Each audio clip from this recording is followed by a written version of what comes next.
Nous allons créer un graphique représentant la répartition des ventes par représentant. Sélectionnez les cellules A3, D8.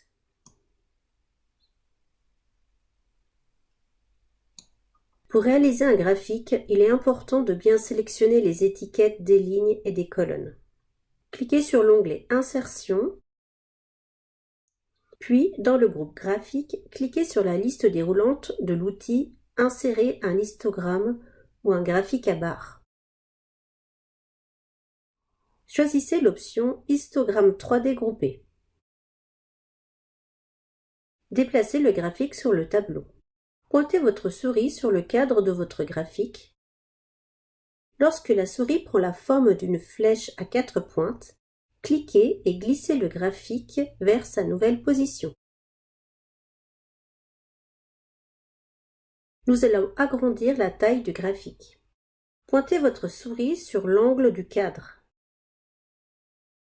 Lorsque le curseur prend la forme d'une flèche à 2 pointes, cliquez sur votre cadre dans la diagonale. Lorsque votre graphique a la taille désirée, relâchez la souris. Nous allons ajouter un titre à ce graphique ainsi qu'un titre sur l'axe horizontal et un titre sur l'axe vertical. Cliquez sur votre graphique. Dans la barre d'outils, Création de graphique, cliquez sur la liste déroulante de l'outil Disposition rapide. Puis, choisissez la disposition numéro 9. Les zones titres du graphique ainsi que les titres des 2 axes s'affichent. Cliquez sur les titres des différentes zones, puis tapez le texte désiré. Nous allons saisir Vente par représentant pour le titre du graphique.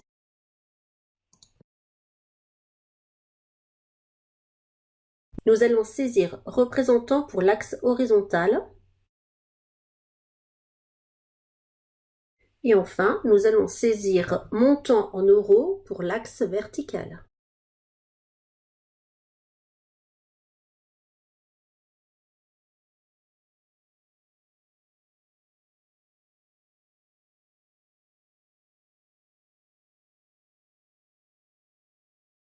À présent, nous allons rajouter le 4e trimestre sur le graphique.